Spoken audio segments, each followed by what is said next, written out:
Enregistré dans les locaux de la Fondation des femmes avec qui nous sommes en partenariat. Et aujourd'hui, j'ai ma boucle d'oreille qui s'en va, mais c'est la deuxième fois dans la soirée. Voilà, c'est pas très grave. Alors du coup, aujourd'hui, je suis un petit peu toute seule parce qu'on est dans des conditions un petit peu particulières dans ce podcast. Mais nous avons le plaisir et surtout la joie de recevoir une meuf vraiment qui ose, et c'est peu de le dire. Je suis ravie d'accueillir Mademoiselle ou Madame, Salomé Mademoiselle, Citruc. ça me va très bien. Ça me va très très bien. Maison Loup. Donc on commence toujours Salomé par un petit portrait. D'accord. Parce qu'on aime bien un petit peu expliquer un petit peu aux auditeurs, Qui aux je auditrices. suis, voilà, exactement. Avec Alors, plaisir. pour vous définir Salomé, afin que toutes les auditrices et auditeurs sachent à qui ils ont affaire, je dirais que c'est un mélange d'Indiana Jones sur talon aiguille, avec une touche de Coco Chanel, une pointe de Wonder Woman, un soupçon de Tomb Raider, d'accord? On m'a jamais décrite comme ça. Hein. On met tout ça dans un shaker et cela nous donne tatatam, Salomé Citruc. Non, mais vraiment, ça c'est trop gentil. Alors, j'adore la description, tu l'as gardée. Hein. Un sens aiguisé du style, chic et raffiné, tout en créant un univers chaleureux et intemporel, car oui, Salomé, on aime te retrouver le soir sur notre téléphone, à scruter tes tenues, te retrouver pour ta bonne humeur et tes bons plans. Entrepreneuse moderne, fondatrice de Maison Loup, influenceuse sur Instagram et TikTok avec plus de 75 000 followers, attention. Donc mariée, maman de 3 superbes enfants et globe-trotteuse dans l'âme, on se demande mais comment fait-elle pour mener tout ça de front avec classe, élégance, simplicité et dynamisme. Vous allez me gêner là, je vais rougir quand même. On aime tes voyages avec ta famille au complet, sans chichi, mais toujours au top de la tendance mode, où tu fais découvrir à tes enfants la vie, loin des pavés parisiens, que ce soit dans la jungle jamaïcaine ou dans les villages sénégalais. Complètement fan de Salomé, je l'avoue, je l'assume. Je dirais que cette fille, c'est une pépite. Et ça, je sais pourquoi je dis pépite, parce que c'est son mot préféré et les filles qui la suivent sur Instagram savent que c'est le mot que tu as le plus employé. Là, je sais que tu me suis au quotidien.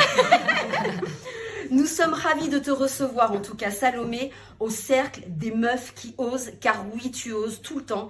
Et notre question, Salomé, c'est comment tu fais pour gérer carrière entrepreneuriale, vie de famille et voyage avec ce style qui te caractérise si bien et cette zénitude à toute épreuve. Bienvenue Salomé. Merci beaucoup, j'aurais pas pu mieux me présenter. Franchement là, je vais enregistrer ta note et je vais la mettre en boucle à mon mari surtout le soir. Ah ben bon, on pourra lui donner, je vais lui donner comme ça il saura. Non, donc alors, trop gentil, merci beaucoup. Ben non mais Salomé vraiment, moi écoute, je te suis depuis le début parce que je trouve que tu es une femme qui est naturelle, vraiment. Merci. Tout en ayant ce style qui te caractérise bien, mais où tu vas chercher toute cette énergie? J'avoue que je suis un peu hyperactive. On va se confesser aujourd'hui, je suis un peu hyperactive. Donc moi, je ne vis pas de la même façon que vous pouvez le voir. D'accord, mais bon, après, je suis une passionnée. D'accord. En fait, quand on est passionné dans la vie, on y arrive. Ouais, ok. En fait, voilà, je veux parler aux femmes aujourd'hui qui veulent monter leur entreprise, mais qui ont peur, qui sont un peu frileuses. Alors, monter une entreprise, je vous apprends rien, c'est semer d'embûches. Mais quand on est passionné et persévérante, on y arrive. Et on fait face aux difficultés. Alors parfois avec des réussites, mais parfois aussi avec des échecs, des remises en question. Mais c'est ce qui en fait la force. Et on arrive toujours à faire mieux et à se dépasser. Donc en vrai, il ne faut pas s'écouter, il faut se foncer. Il faut vraiment foncer dans son projet et être passionné dans ce qu'on fait. Et alors, comment est arrivé justement Maison Loup, déjà dans un premier temps? C'est une question qu'on me pose beaucoup. Alors Maison Loup, c'est une passion. Ouais. C'est-à-dire que moi, je suis passionnée, comme tu as très bien dit, de voyage et de mode. Et j'ai voulu combiner les deux. Génial. Et pour être transparente avec vous, quand j'ai monté Maison Loup, c'était une passion. Je ne pensais pas du tout que ça allait prendre cette ampleur. Bon, j'en suis très ravie aujourd'hui. C'est une super success story. Hein, ouais, mais c'est vrai qu'à la base, c'était d'une passion. Je découvrais, en fait, pourquoi la location surtout? Parce que j'ai recouvert Maison Loup, ramené des créateurs du monde entier, mais à la vente. Pourquoi j'ai choisi la location? Parce que voilà, en louant, on s'engage d'abord à alléger l'empreinte écologique, mais aussi nos placards. Et aujourd'hui, avec les réseaux sociaux, on est toutes pareilles. Hein, vous pouvez pas me. Voilà, on est vraiment toutes pareilles. On met la robe une fois, on n'a plus envie de la remettre. Donc là, ça permet de tourner dans les tenues et d'avoir des pièces d'exception le temps d'une soirée. Génial. Donc tu as élu. Enfin, il y a un aspect écologique totalement, qui est super, quoi, qui est vraiment chouette. Ouais. Alors donc, tu as donc créé cette Maison Loup qui a un succès génial. Tu as 3 enfants. Donc du coup, en bas âge, parce que Lucas, il a un peu plus d'un an. Il a un peu plus d'un an, moi qui te suis, etc. Elle était enceinte, Salomé. Ouais. Elle courait à droite à gauche. Il n'y a pas de congé mat en étant entrepreneuse, ça n'existe pas. Oubliez votre congé mat. C'est jusqu'au bout, on travaille, on reprend directement après. Mais franchement, quand on aime son métier, on ne le sent pas. Ouais, mais tu es bien aidée. Je suis bien aidée, mais alors, même, c'est-à-dire que j'arrive pas non plus à trop déléguer. C'est un peu voilà, que ce soit à la maison ou au travail, à m'avoir la main mise partout. Ouais, tu vois, bien gérer ce qui se passe. J'ai une nounou, bien évidemment, parce que sinon, on peut pas travailler sans nounou. Mais j'aime être là quand même pour mes enfants. Oui, mais je vois ça. Tu vois, c'est-à-dire que c'est moi qui fais les devoirs, j'aime faire des sorties d'école. Je suis la maman accompagnatrice à toutes les sorties piscine et voilà, tout ce qui s'ensuit. J'aime ça, quoi. Je me dis, il faut pas non plus... Je ne veux pas être, la personne... Je veux pas que la nounou s'occupe de mes enfants. Donc, je veux quand même être là avec mes enfants, mais aussi au travail. Donc, c'est vrai que l'équilibre entre les deux, il est quand même compliqué. Ouais, il est quand même compliqué. Très, très compliqué. Et donc, du coup, tu gères ça d'une main de maître. Hein. Non, c'est gentil. Oh, si, non, mais enfin. Non, ils vont croire que j'ai une réponse miracle pour vous donner, mais j'ai aucune réponse miracle. C'est-à-dire que j'essaie de faire de mon mieux, mais pour moi, c'est une équation qui est très difficile à résoudre au quotidien. Et alors, la culpabilité, est-ce qu'elle est là de temps en temps? Tout le temps. Tout le mais temps. Ça, je pense que c'est un sentiment de femme qui revient en permanence. Hein. On est toutes pareilles, toutes les femmes, on est tout le temps dans le. Contrairement aux hommes. C'est-à-dire qu'on est tout le temps en train de se remettre en question, en train de dire mais est-ce qu'on a assez fait? Est-ce qu'on est assez là pour eux? C'est un sentiment complètement féminin. Ouais, c'est ça, parce Vraiment. que bon, tu as accompagné donc Arnaud, ton mari, exactement. qu'on voit de temps en temps, etc. Ouais, aussi. de temps en temps. Voilà, et donc du coup, est-ce que lui, voilà, justement, cette culpabilité, Non, pas du tout. il n'est pas du tout. Non, alors avec ça, c'est un très bon papa, il est vraiment investi. Non, c'est-à-dire qu'il y a des hommes qui sont peut-être moins présents. Ouais. Il est vraiment présent, mais il n'aura jamais ce sentiment. Il ne rentre pas pendant 2 soirs d'affilée, c'est pas très grave. Que moi, j'ai pas vu mes enfants, on n'a pas pu discuter, la maman, elle n'a pas le même ressenti. Ouais, mais je l'entends. Hein, pas du tout le même ressenti. Mais c'est universel, je pense. Hein. Oui.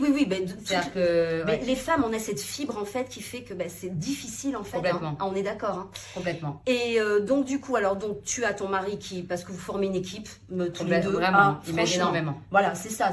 Et ça, c'est quand même important. Parce que... C'est vrai. Oui. Au moment où je te parle, c'est lui qui va chercher les enfants à l'école, là, qui va les récupérer et tout. On l'embrasse. Voilà. Merci Arnaud. On l'embrasse. Et donc, et surtout, il y a aussi ce troisième parallèle que je vais faire avec les voyages. Parce que donc, du coup, tu as ton truc d'entrepreneuse, tu organises tes voyages avec pareil. Alors, mais tu es hyper organisée. Mais je me dis, mais c'est pas possible.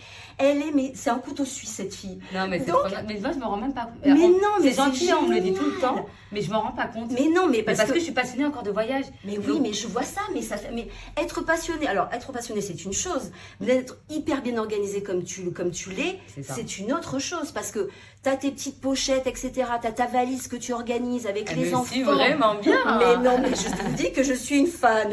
Trop gentil. Donc, du coup, je vois effectivement que tu es un couteau suisse, quoi. Et quand tu pars en voyage à droite à gauche avec tes enfants, moi, ce que j'apprécie vraiment en tant que... Alors, moi, je suis peut-être hors des sentiers battus. Je suis une femme qui est donc qui habite à Bordeaux, donc pas du tout dans la sphère parisienne, etc. Mais malgré tout, je m'identifie à toi parce que voilà, tu sais aussi mettre du naturel à toute épreuve. Il t'arrive des trucs, etc. Mais c'est toujours waouh, super et tout. Et en plus, tu peux aussi bien aller dans un 3 ou 4 étoiles, mais à côté, tu vas aller dans une cahute, etc. pour tes enfants. C'est ça que tu veux. J'aime vivre l'expérience, en fait. Mais c'est ça que j'ai. J'aime aller jusqu'au bout du voyage. C'est-à-dire que pour moi, c'est pas que... Alors, bien sûr, j'aime les beaux hôtels, j'aime le luxe, il n'y a pas de sujet. Mais quand je vais dans un pays, j'aime vraiment voir l'essence du pays. Donc ça, je vais à la visite des communautés locales et j'aime montrer à mes enfants qu'on est vraiment dans un endroit privilégié, ils sont dans un petit cocon et qu'il n'y a pas que ça. Pour moi, c'est hyper important. Alors, la question qui revient en boucle, c'est comment tu voyages avec des enfants à bas âge. Ça, c'est la question qu'on me pose tout le temps. Mais moi, je vous dis, les filles, aujourd'hui, il n'y a pas plus beau que de voyager avec ses enfants. C'est-à-dire que ça n'a pas le même goût de voyager avec et sans enfants. Moi, voilà, le dernier voyage, c'était au Sénégal, comme tu as si bien dit. On a été à la rencontre c'était une école locale, dans un petit village, où vraiment, ils n'avaient pas les moyens. Ils étaient 40 dans une classe. Et mes enfants, donc, qui sont à l'école Bellefeuille, Paris 16e, le truc vraiment aseptisé, ils sont ressortis en me disant, mais maman, c'est incroyable avec des conditions aussi restreintes, comment les enfants arrivent à se concentrer. Ils ont un programme qui est plus élevé que le nôtre. Et ça leur a un peu remis les idées et nous, à nous aussi, hein. Ça remet un peu les idées en place, quoi. De se dire comment ils se donnent alors qu'ils sont dans des conditions vraiment, on va dire, misérables. Et ils arrivent quand même, voilà. Je trouve que Pour les enfants, il n'y a pas meilleure leçon de vie. Ouais, je comprends. Vraiment. Mais tu arrives à transmettre ça à travers les réseaux, je trouve ça vraiment bien. Et tes filles, et ton petit, même il est petit, il etc. Est trop mignon, mais il est trop mignon. C'est partout. Mais je trouve ça génial parce qu'effectivement, comme tu l'as dit, c'est une leçon de vie qui est juste chouette. C'est ça que tu veux transmettre vraiment à tes enfants. Moi, c'est le plus important. Je veux d'abord qu'ils aient une ouverture d'esprit. Parce que voilà, faire toujours les mêmes voyages dans des endroits, on va dire, touristiques, pour moi, je n'en vois pas d'intérêt. Je vais leur donner mon goût du voyage aussi. C'est-à-dire que moi, je suis une passionnée de voyage. Donc, quand tu disais au début, mais comment tu fais pour organiser? Alors, il y en a qui sont parfois le soir, attendre de regarder, je sais pas, des articles, voir des séries. Moi, je sors sur Internet et je regarde toujours des nouvelles destinations, des nouveaux endroits. Là, je suis sur mon voyage de février. Et je trouve que cette première partie, ça me fait déjà voyager et j'aime ça. Parce que voilà, il faut savoir que tu n'as pas du tout ton tour opérateur, c'est toi-même. C'est moi-même, ouais. C'est ça, c'est ça qui, moi, à chaque fois me fascine. Ouais. C'est que donc, la meuf, elle bosse, elle a ses enfants à droite à gauche. Quand tu vas partir en voyage, je dors plus la nuit. C'est 3 nuits blanches, tu es en train de... Après, ça fait 15 ans maintenant que je fais ça. Ouais, donc, ça me dit vraiment les 15 ans. Ouais, enfin, ça va, hein, on est d'accord, hein, ça va. Hein. Mais ça fait 15 ans que je fais ça. Et donc aujourd'hui, je le fais avec beaucoup plus d'aisance. Ouais. Mais je n'ai jamais voulu passer par une agence parce que c'est un peu mon caractère d'avoir la main mise sur ce que je fais et c'est mon plaisir aussi personnel. C'est-à-dire que mon mari il part un peu à l'aveugle en me disant, bon, on va où? Je dis, mais comment moi, je ne peux pas. J'ai besoin de savoir où on va, ce qu'on va voir, ce qu'on va découvrir. Si j'ai bien tout fait, c'est-à-dire que je dois aller vraiment... La préparation du voyage, c'est une étape pour moi cruciale. Ouais, donc, je ne pourrais jamais la déléguer à une agence et je pense qu'en seconde partie de vie, en reconversion professionnelle, je ferais ça. Ah oui, mais tu l'avais déjà dit une fois, voilà, de donner plein de petits tips et tout. Ouais. J'aime tellement ça. C'est comme quand j'ai ouvert Maison Lou, c'est vraiment une passion. Mais je pense que je suis plus passionnée de voyage que de mode. D'accord, tu vois. Donc là, après, c'est des parties de vie. Hein. C'est ça, exactement. On fait jamais toujours le même métier. Maintenant, on peut changer. Complètement. Alors moi, j'aimerais justement, puisque tu as 3 domaines en fait, donc maman, voyage et entrepreneuriat, est-ce que tu pourrais nous donner un tips ou un conseil pour ces 3 en fait choses? Alors, quand on est maman, donc du coup, est-ce que tu auras un conseil à donner aux mamans? Alors, elle m'a décrite, j'ai l'impression que je vais donner une réponse miracle. Je vais être transparente les filles, j'ai pas de réponse miracle, mais une des grandes clés, c'est l'organisation. Pour moi, c'est vraiment le plus important. Il n'y a jamais d'organisation optimale parce que ça évolue avec le besoin des enfants, leur âge, leur niveau scolaire. D'ailleurs, ça se rejoint avec une entreprise qui n'aura pas les mêmes besoins à 6 mois et à 6 ans. Mais en ayant une bonne organisation, on peut concilier sa vie professionnelle et sa vie personnelle. Ok. Voilà, il faut être bien organisé. Ok. Dans l'entrepreneuriat, tu dirais quoi? Dans l'entrepreneuriat, pour moi, il faut être persévérante.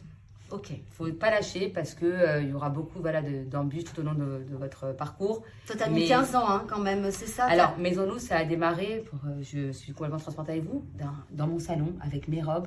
C'était vraiment tout petit. Et je pense que le plus dur, ça a été le démarrage. Et surtout d'évangéliser ce système de location qui n'était pas du tout dans les mœurs parisiennes. C'était vraiment le plus difficile. Mais comme je le disais, quand on est persévérante et qu'on aime ce qu'on fait, on arrive à aller au bout. D'accord. Okay. J'ai pas lâché. Ouais, t'as pas lâché. J'ai pas lâché. Et tu me suis depuis le début, donc tu as vu transparaître cette passion pour ce que je fais. Et je pense que les gens ont aimé ça. Et aujourd'hui, Maison Lou, c'est un peu un club de femmes. C'est un peu une communauté que j'ai construite. Complètement. Au-delà de la location, on va dire. Ouais, complètement. Et tu voulais l'étendre éventuellement aux hommes? Ou pas du tout? Alors, c'est un sujet qui revient souvent. Je pense que les hommes n'ont pas la même sensibilité à la mode. C'est-à-dire qu'ils vont avoir un costume, ils vont mettre à tous leurs événements. Alors que nous, les femmes, on aime bien changer. Il y a le code couleur. Qu'un homme, un smoking noir, un smoking bleu, voilà. Ils s'en foutent un peu. On est d'accord. Et donc, le troisième, pour les enfants. Parce que tu es vraiment une maman, on le voit, tu es une maman poule, tes enfants, tu les aimes, etc. Machin. Qu'est-ce que tu pourrais donner comme tips à nos auditrices éventuellement pour insuffler des fois, tout ça? C'est vrai il faut un peu recentrer ses priorités. C'est-à-dire que quand on a sa propre entreprise, on peut s'oublier. Alors moi, ça m'est arrivé des années de rentrer à des 22h chez moi, de me dire, mais attends, mes filles, elles grandissent, je ne les vois pas grandir.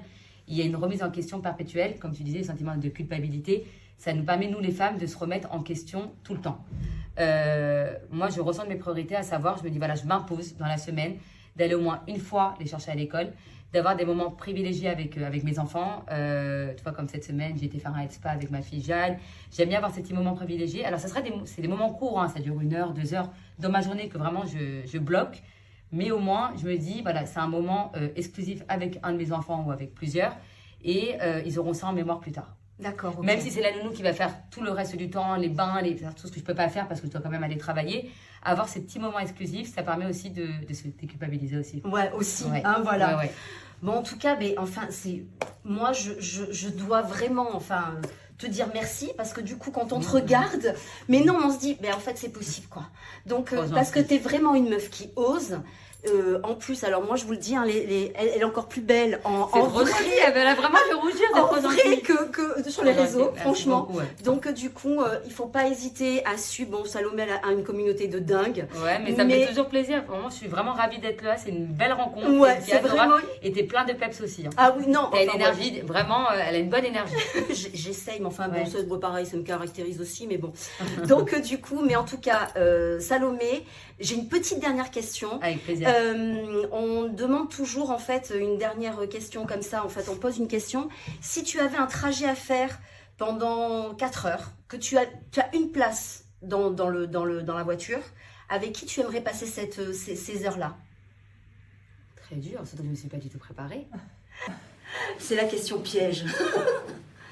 T'aimerais la passer avec qui? C'est 4 heures qui vont te relier, je ne sais pas, à la destination, peu importe. Mais parce qu'il y a plein de noms qui viennent en tête, mais j'ai peur de vexer quelqu'un là à la caméra. Non, mais ça peut être professionnel ou ça peut être famille et un peu, enfin, de ta sphère familiale, peu importe. Hein. Oui, c'est pour ça. Je vais dire ma mère, parce que c'est vrai que j'ai pas beaucoup de temps. Quand on est maman aussi, voilà, ma maman, j'avais très souvent au téléphone, je suis très proche d'elle. Et c'est vrai qu'avec le temps et les enfants, on consacre moins de temps. Donc ces 4 heures, ça serait pour ma maman. Ah ben voilà, et ben on va l'embrasser. Désolée papa. Et ben on va l'embrasser très fort ta maman et on va dire à papa et maman que franchement ils ont fait une pépite. Ah, c'est trop gentil, merci beaucoup. Ouais. Mais en tout cas Salomé, merci d'être venue dans le cercle des meufs qui osent. C'est gentil, parce que beaucoup. vraiment merci de m'avoir reçu. T'as ta place. Vraiment, t'as ta place. Je suis très contente d'être là et très contente de t'avoir rencontré. Ouais, avec plaisir. J'espère qu'on fera d'autres choses. Ah, vraiment voilà, avec plaisir. Différemment. Voilà. Merci les filles et les auditeurs et auditrices. À très vite. Ciao ciao. Ouais.